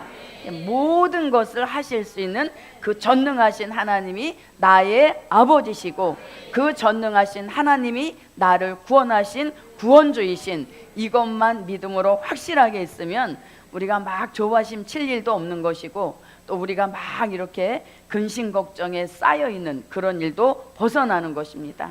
그래서 저도 여러분도 하나님은 전능하시다. 전능하셔서 우리가 겪고 있는 모든 일들을 한눈에 다 보고 계시는 것입니다. 그런데 그것을 해결해 주시지 않고 자꾸 딜레이, 연기시키시는 것은 우리가 아직 합당한 그릇으로 조성이 안 됐기 때문에 그것이 자꾸 연기가 되는 것입니다. 그래서 저도 여러분도 합당한 그릇으로 조성이 되고 합당한 그릇으로 재창조만 된다면 저와 여러분에게 전능하신 그 하나님의 역사가 삶 가운데 표적과 증거로 함께 하실 줄 믿습니다. 전능하신 하나님, 여기서 우리는 뭔가 이렇게 힘을 얻어야 되겠죠. 힘을 얻어서, 그렇지, 나를 창조하시고 나를 이 땅에 내보내신 그 하나님은 전능하시다. 전능하신 그 하나님. 그래서 전능하시다. 자, 그럼 이제 우리가 전능하신 하나님에 대하여서, 전능하신 하나님, 자, 무엇에 전능하십니까? 이렇게 물어보면 막상 또 이렇게 할 말이 없죠. 자, 그래서 이제 전능하신 하나님의 역사를 차근차근 한번 봅니다. 자, 첫째는 창조에 전능하신 하나님을 믿습니까? 예, 창조에 전능하신 하나님, 그 하나님을 저도 여러분도 믿고 있습니다. 자, 그러면 이 창조에 대해서도 한번 이렇게 봅니다. 과거의 창조에 전능하신 하나님, 그리고 현재에도 창조에 전능하신 하나님. 그렇다면 언제도, 네, 그래서 뭐라 그랬어요? 전에도 계시고 이제도 계시고 장차 올 자는 전능하시다. 그러니까 과거에도 창조에 전능하셨고 현재에도 창조에 전능하시고 또 미래에도 창조에 전능하신 그 하나님을 저도 여러분도 믿습니다. 자, 그러면 과거의 창조에 전능하신 하나님은 보십시오. 자, 천지 창조에 전능하신 하나님. 네, 얼마나 전능하시게 창조해 놓으셨습니까? 들의 백합화, 들의 나무 한 송이, 모든 것이 하나님의 완전한 예술품이란 얘기인 거죠. 그것을 창조하시기에 뭐 하셨다? 전능하셨다는 겁니다. 자, 그 다음에 인간 창조에도 뭐 하셨다? 전능하시죠. 예, 우리의 사람 하나하나 구조를 보면 얼마나 전능하게 창조를 해 놓으셨습니까? 만약에 눈을 3개로 만들었다든가 또 눈을 하나로 만들었다든가 또 콧구멍을 하나로 통일하셨다든가 이렇게 되면 얼마나 보는 사람도 불편하고 참 걸작품이라 할 수 없는 것이죠. 근데 하나님이 눈과 코와 입의 간격도 굉장히 정확하게 하셨죠. 그런 걸 보면 이 대칭 비대칭 이것을 너무 정확하게 자로 잰 듯이 요쪽 넓이 요쪽 넓이 다 똑같이. 그래서 뭐예요? 인간 창조에도 전능하시다는 얘기인 것이죠. 인간 창조에 전능하시니까 우리가 뭘 하면 안 되겠어요? 나를 이렇게 하나님이 전지전능하신 방법으로 창조해 놓으셨으니까 우리가 이걸 개조하면 안 되겠죠. 그래서 원본 그대로가 가장 전능하신 창조인 거예요. 그래서 우리가 자기 마음대로 이걸 이렇게 하게 되면 누구에 대한 도전이에요? 그렇죠. 나를 완전하신 진짜 예술품으로 만들어 주시고 창조해 주셨는데 거기에 감사해야 되는데 불만을 품고 자꾸 고치다 보니까 이게 원본과 달라져서 이제 그날에 가서 이제 하나님도 헷갈리는 거죠. 야, 원본 갖고 와봐라.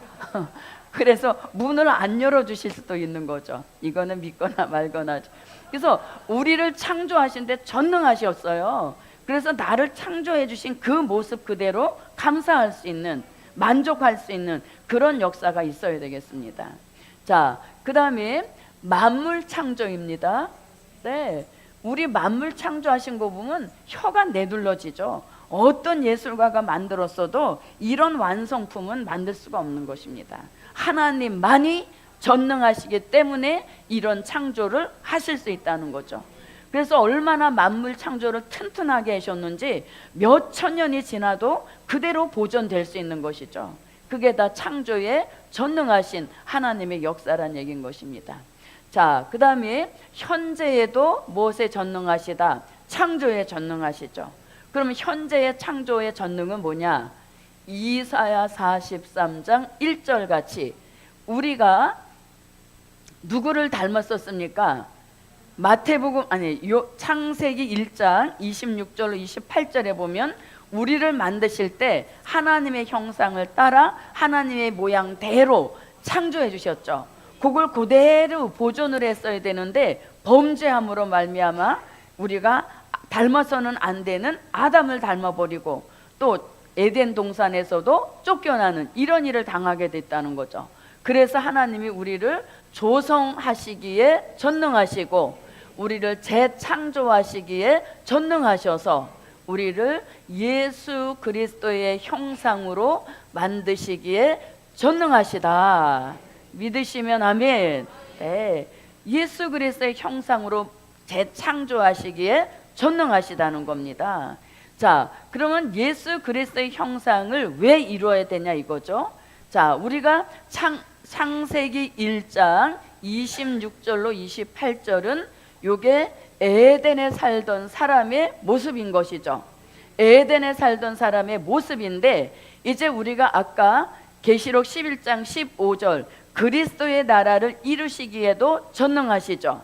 그런데 그 나라가 결국은 에덴이 회복되는 나라입니다. 그래서 에덴이 회복되는 나라에 들어가려니까 에덴 동산에 살던 그 사람 모습 그대로 우리를 다시 회복하시는데 그 회복을 일컬어서 이사야 선지자가 조성하신다, 재창조하신다 이렇게 말씀하시는 겁니다. 자, 그럼 그 말씀이 이사야 1장 25절로 26절을 한번 보겠습니다. 내가 또 나의 손을 내게 돌려 너의 찢기를 온전히 청결하여 버리며 너의 혼잣물을 다 제하여 버리고 내가 너의 사사들을 처음과 같이 너의 모사들을 본래와 같이 회복할 것이라. 그리한 후에야 내가 의의 성읍이라 신실한 고을이라 칭함이 되리라 하셨나니. 네. 자, 이사야 선지자가 전능하신 하나님의 손으로 우리를 한 번만 만져주시면 우리가 처음같이 본래같이 회복이 이루어져서 처음에 살던 에덴, 본래 살던 에덴으로 돌아가게 하시는 그 회복의 축복을 주신다는 거죠. 이거를 이사야 선지자가 조성이다, 재창조다 이렇게 말씀하는 거죠. 그래서 처음 사람, 즉 아담은 흙으로 만드셔서 결국 실패했는데 재창조하실 때 또 흙으로 하시는 것이 아니라 이번에는 요한계시록 1장 1절 같이 반드시 속히 될 일의 말씀으로 우리를 조성도 하시고 재창조도 하셔서 예수 그리스도의 형상으로 만드시기에 전능하시다. 이런 역사를 가지고 있는 겁니다. 그래서 이제 우리가 자꾸 말씀을 본인에게 체질에 이루어지게 해야 되죠. 그래서 말씀의 원본이신 예수님을 닮게 하시는 그런 역사가 함께 하실 줄 믿습니다. 계시록 1장 1절입니다. 예수 그리스도의 계시라. 이는 하나님이 그에게 주사 반드시 속히 될 일을 그 종들에게 보이시려고 그 천사를 그 종 요한에게 보내어 지시하신 것이라. 아멘. 네, 될 일의 말씀을 우리가 자꾸 아멘, 아멘 하고 받으면 그 말씀이 내 안에 들어와서 운동하면서 아담 닮은 옛사람의 모습은 떠나가게 하시고 말씀 그 자체이신 예수 그리스도의 형상을 이루게 하시고 예수를 닮게 하시기에 전능하시다. 그런 의미를 가지고 있습니다. 자, 그럼 예수 그리스도의 형상이라는 말씀은 갈라디아서 4장 19절과 빌립보서 3장 21절과 또 고린도전서 15장 44절부터 49절에서 그리스도의 형상을 말씀합니다. 자, 요 한 곳만 읽어봅니다. 갈라디아서 4장 19절입니다. 나의 자녀들아, 너희 속에 그리스도의 형상이 이르기까지 다시 너희를 위하여 해산하는 수고를 하노니. 네, 아멘. 그리스도의 형상을 이룰 사람 나온다는 것이죠. 빌립보 3장 21절에서는 우리의 낮은 몸을 변케 하셔서 그의 몸과 같이 하신다 이렇게 말씀합니다.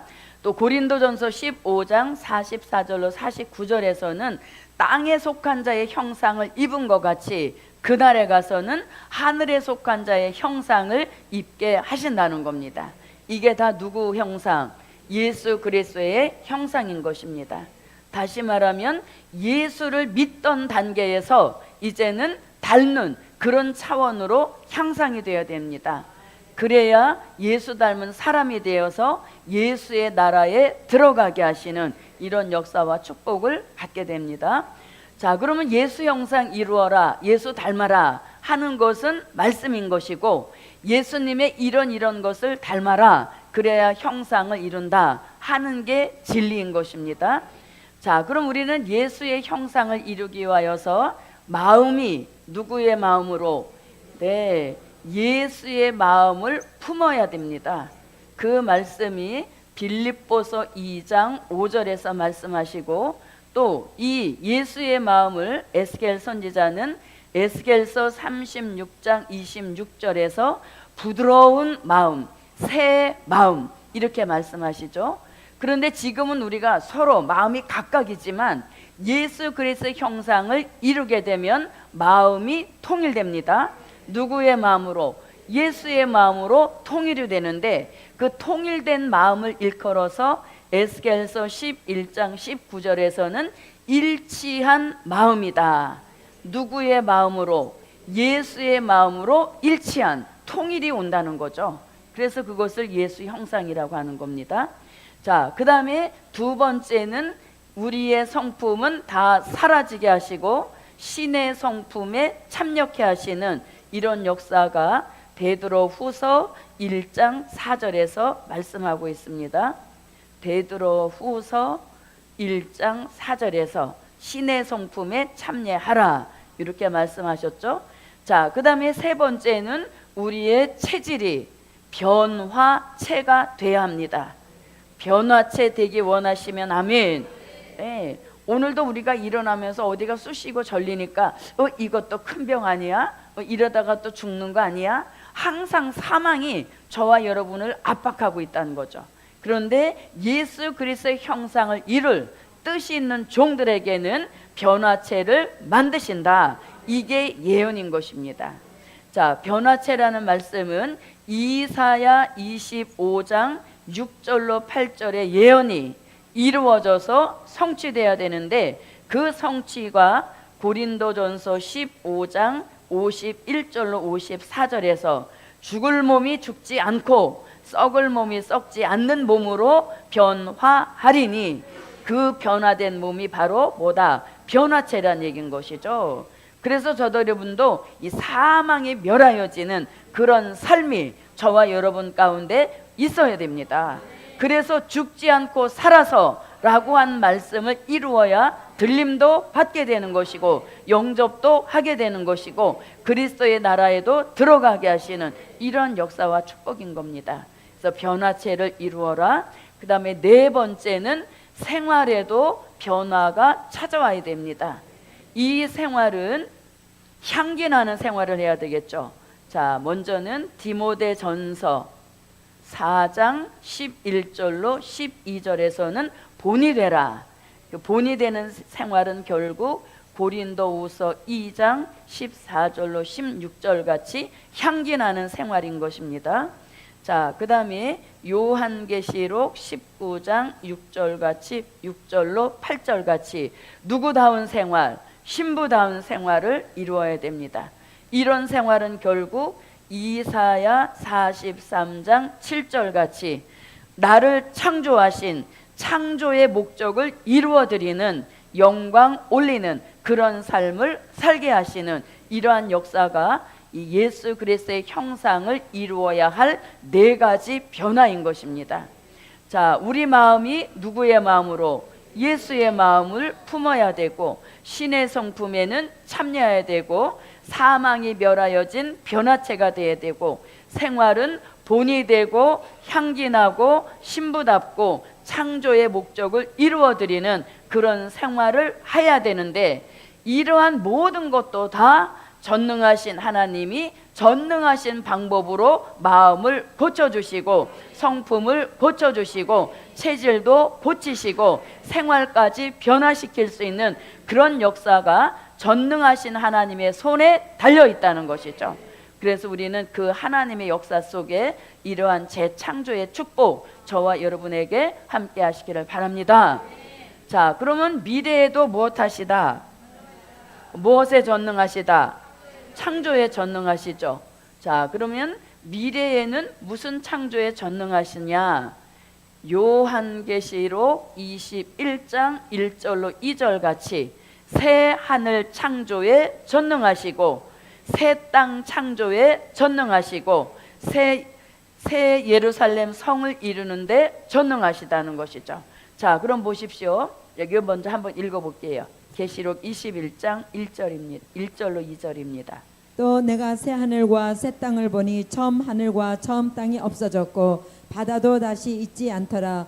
또 내가 봄에 거룩한 성 새 예루살렘이 하나님께로부터 하늘에서 내려오니 그 예비한 것이 신부가 남편을 위하여 단장한 것 같더라.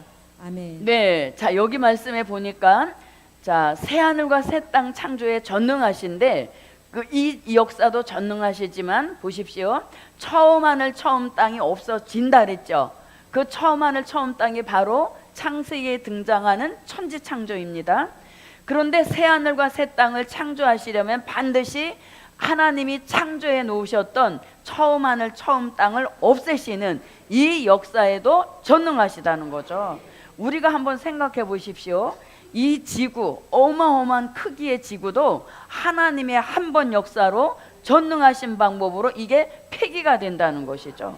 이걸 우리가 뭐 이렇게 뭐 곡괭이를 가지고 때려 부시겠습니까? 어떻게? 하나님의 전능하신 방법으로 한순간에 천지가 일제히 서느니라 하신 말씀을 통해서 어떤 인위적인 방법이 아니라 하나님의 전능하신 역사로 이 우주 만물 창조하셨던 것을 다 폐기하시고 이제는 새 하늘과 새 땅을 새롭게 창조하시는데 그 창조에도 전능하시다는 거죠.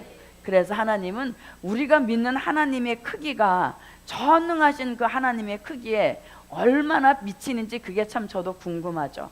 하나님은 이렇게 전능하신 하나님이시는데, 그래서 이렇게 전능하신 하나님께서 먼지만도 못한 우리를 건사해 주시고 우리를 이렇게 보호해 주시는데 힘이 딸리시겠습니까? 저는 가끔가다 그런 기도를 하죠. 제가 충격을 받았던 게 뭐냐면 그 지진 고리대라는 게 있잖아요.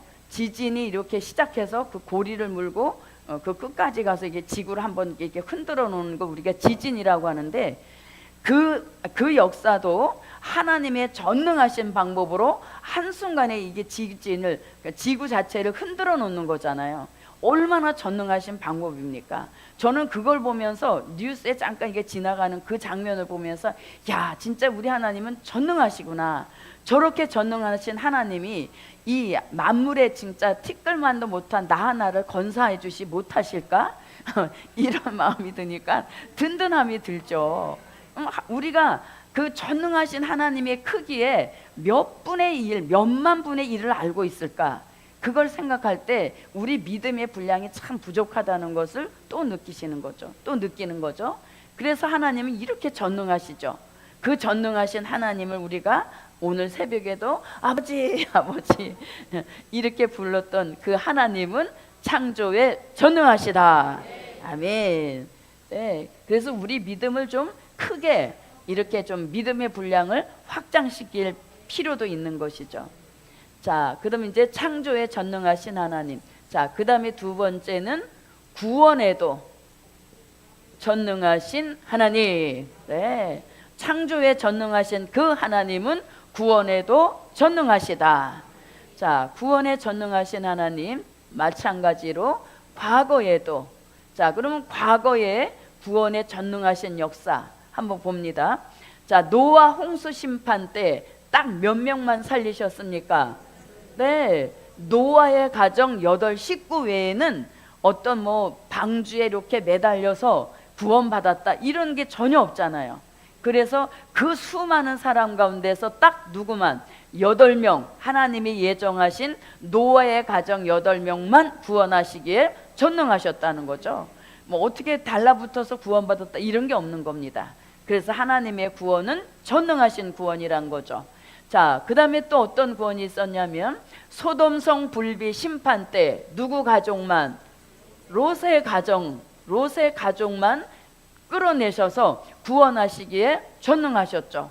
그런데 또 나오다가 누가, 롯의 처가 또 궁금해서 뒤돌아봄으로 인하여서 또 롯의 처도 중간에 탈락이 된 것이죠. 그래서 하나님은 노아의 가정 구원하시기에 전능하셨고 롯의 가정을 소돔성 불비 심판에서 구원하시기에 전능하셨다는 얘기죠. 자, 그 다음에 또 보십시오.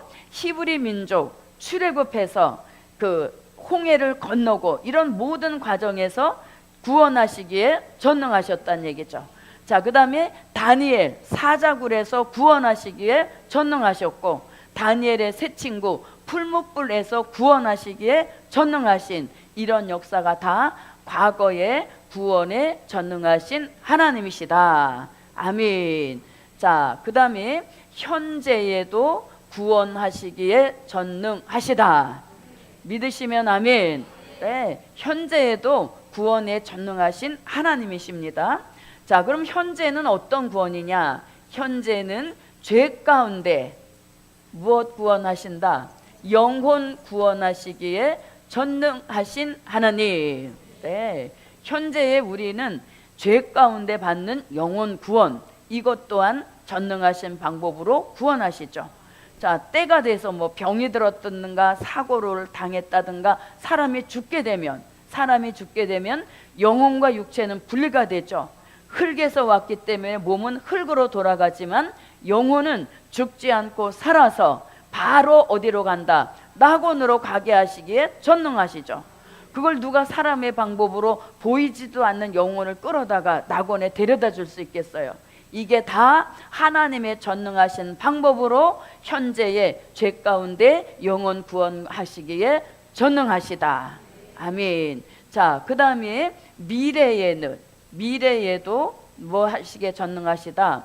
구원하시기에 전능하십니다. 자, 그러면 미래에는 환난 가운데 무슨 구원? 네, 영육 구원 이루시기에 전능하신 하나님. 예. 자, 그럼 보십시오. 이 영혼 구원과 영육 구원, 요한복음 11장 25절에서는 영혼 구원인 것이고, 요한복음 11장 26절에서는 무슨 구원? 영육 구원이죠. 자, 절수는 한 절 차이지만 그 구원의 크기는 하늘과 땅 차이죠. 영혼 구원과 영육 구원입니다. 자, 한번 말씀 읽어봅니다. 예수께서 가라사대 나는 부활이요 생명이니 나를 믿는 자는 죽어도 살겠고. 네, 아멘. 죽어도 살겠고, 죽어서 받는 구원, 그게 뭐라고요? 죄 가운데 영혼 구원입니다. 자, 요 말씀과 뜻을 같이 합니다. 요한복음 5장 24절입니다. 내가 진실로 진실로 너에게 이르노니 내 말을 듣고 또 나 보내신 이를 믿는 자는 영생을 얻었고 심판에 이르지 아니하나니 사망에서 생명으로 옮겼느니라. 네, 아멘. 일단은 사망을 경험해야 된다는 거죠. 그래서 사망에서 생명으로 옮겨지는 이런 구원이 현재에 주시는 죄 가운데 영혼 구원인 것입니다. 이 구원 저도 여러분도 받아 놓았다, 아직 받지 못했다, 받아 놓은 것이죠. 예, 영생을 얻어 놓은 상태인 겁니다. 그러나 이제 우리는 죄 가운데 영혼 구원에서 한 단계 더 나가서 환난 가운데 무슨 구원? 영육 구원인 것이죠. 자, 요한복음 11장 26절입니다. 무릇 살아서 나를 믿는 자는 영원히 죽지 아니하리니 이것을 내가 믿느냐. 네. 아멘. 자, 무릇 살아서 나를 믿는 자는 영원히 죽지 아니하리니, 안 믿을까봐 또 예수님이 확인하시죠. 뭐라고? 이것을, 영육구원 있는 이것을 내가 믿느냐. 아멘. 아니, 아멘이 이렇게 안 나옵니까? 우리는 진짜, 저는 그래요. 사람이 복을 주다가 이게 이제 복이 너무 이렇게 뭐라 그러지? 익숙해져 가지고 그걸 복으로 모르는 게 저와 여러분의 부족이죠. 여러분, 이런 말씀을 안 듣다가 듣던 사람들 보면 눈이 확 살아납니다. 그게 처음 사랑인 거예요. 그리고 아멘이 절로 터져 나오는 그게 처음 사랑인데, 우리는 너무 매일같이 이런 말씀에 젖어 사니까 그러려니 해버리는 거죠. 그게 처음 사랑을 잃어버린 것입니다. 그래서 보십시오. 우리를 영원히 죽지 아니하리니 말씀이 끝나기 전에 받아 먹어야죠. 무엇으로? 아멘으로. 네, 죽지 않는 방법이 있다면 어떻게 해서든지 이 방법의 그 대열에 내가 올라타야 되겠죠. 그거를 주시는 게 바로 이 미래에 주시는 구원의 확정, 전능하신 역사라는 겁니다. 그래서 우리가 살고 있는 이 시대는 환난 시대입니다. 다니엘서 12장 1절과 마태복음 24장 21절로 22절에서 우리가 살고 있는 이 시대는 전무후무해 한 번도 본 적이 없는 그런 환난이 우리 시대에 이미 왔다는 거죠. 그럴 때는 무슨 구원을 내다보자? 영육 구원을 내다보자는 거죠. 그래서 영원히 죽지 아니하리니 하셨는데, 그럼 영원히 죽지 않는다, 이 말씀을 이루기 위하여서 이사야 선지자가 이사야 25장 6절로 8절에 예언을 했고, 이 예언이 고린도전서 15장 51절로 54절에 와서 성취되므로 영원히 죽지 아니하리니 하셨던 예수님의 말씀을 이루게 하시는 이런 역사와 축복인 것입니다. 자, 그런 의미에서 다 찾으십시오. 이사야 25장 6절부터 8절. 자, 다 찾으셔서 함께 읽어봅니다. 만군의 여호와께서 이 산에서 만민을 위하여 기름진 것과 오래 저장하였던 포도주로 연회를 베푸시리니 곧 골수가 가득한 기름진 것과 오래 저장하였던 맑은 포도주로 하실 것이며 또 이 산에서 모든 민족의 그 가려진 면박과 열방의 그 덮인 휘장을 제하시며 사망을 영원히 멸하실 것이라. 주 여호와께서 모든 얼굴에서 눈물을 씻기시며 그 백성의 수치를 온 천하에서 제하시리라. 여호와께서 이같이 말씀하셨느니라. 아멘. 자, 이 예언을 한 이사야 선지자는 대선지자입니다. 대선지자 이사야가 예언한 것 이미 성취된 예언도 많이 있습니다. 처녀가 잉태하여 아들을 낳는다. 마태복음 1절에 와서 이미 성취됐습니다. 예수님이 십자가에 달리신다. 이사야 53장의 예언, 마태복음 27장에서 이미 성취된 역사이죠. 뿐만 아니라 이사야 선지자는 이미 예언한 것이 된 일로 이루어진 역사가 많이 있습니다. 그런데 이 예언은 아직 이루어지지 않고 우리 시대에 와서 이제 이루어질 예언으로 대기 중인 것이죠. 그래서 사망을 영원히 멸하실 것이라. 영원히 멸하시니까 요한복음 11장 26절에서 영원히 죽지 아니하리니 하신 말씀을 이루게 된다는 얘기인 것이죠. 그래서 사망을 멸하시는 역사에서 뭐 특별한 보약을 먹이시는 것이 아니라 골수의 기름 같은 요한계시록, 그 다음에 오래 저장한 맑은 포도주 같은 선지서의 말씀, 이 두 가지를 먹으라는 것입니다. 그렇게 될 때, 그렇게 될 때 우리에게 있는 무엇이 사망이 멸하여지는 그런 역사 있음을 이사야가 예언해 놓은 것입니다. 자, 그러면 요한계시록과 선지서의 말씀, 요걸 딱 한마디로 한 것이 계시록 1장 1절에서 말씀하시는 반드시 속히 될 일의 말씀이라는 것이죠. 예, 그래서 지금 우리가 먹고 있는 이 말씀이 골수의 기름이요 오래 저장한 맑은 포도주 될 일인 겁니다. 그래서 이 말씀을 아멘 아멘 하고 먹으면 그 말씀이 내 속에 들어와서 선악과 먹고 들어온 사망, 요 사망 세력만 정확하게 정밀 타격하셔서 사망은 멸하시고 생명만 남게 하셔서 죽지 않을 몸, 썩지 않을 몸으로 변화시켜 주시니 이 종이 바로 변화체를 이루고 영육 구원 받게 될 종들이란 얘기인 것입니다. 자, 고린도전서 15장입니다. 보라, 내가 너희에게 비밀을 말하노니 우리가 다 잠잘 것이 아니요 마지막 나팔의 순식간에 호련히 다 변화하리니 나팔 소리가 나매 죽은 자들이 썩지 아니할 것으로 다시 살고 우리도 변화하리라. 이 썩을 것이 불갑을 썩지 아니할 것을 입겠고 이 죽을 것이 죽지 아니함을 입으리로다. 이 썩을 것이 썩지 아니함을 입고 이 죽을 것이 죽지 아니함을 입을 때에는 사망이 이김에 삼킨 바 되리라고 기록된 말씀이 응하리라. 네, 아멘. 기록된 말씀이 응하면 우리가 영원히 죽지 않는 영육 구원의 복을 받게 됩니다. 자, 보십시오. 얼마나 하나님이 구원에 전능하신가 하면 영육 구원도 종된 자의 영육 구원이 있습니다. 종된 자의 영육 구원이 있고, 그 다음에 또 누구의 구원도 있습니까? 백성 될 자의 영육 구원도 있는 것입니다. 자, 여기서 종이라 함은 요한계시록 7장 1절로 4절 같이 하나님의 인을 맡고 나오는 14만 4천 종을 가리키는 것입니다. 자, 이들은 우리가 조금 전에 말씀 읽어보았습니다만 데살로니가 전서 4장 16절로 17절, 요한계시록 11장 12절 같이 구름을 타고 공중에 올라가서 재림의 주를 영접하게 하심으로 종된 자의 영육권 받게 하시기에 전능하시고, 그 다음에 이 백성 될 자들이라고 하는 것은 계시록 7장 9절로 14절 같이 흰옷 입고 나오는 큰 무리를 가리키는 겁니다.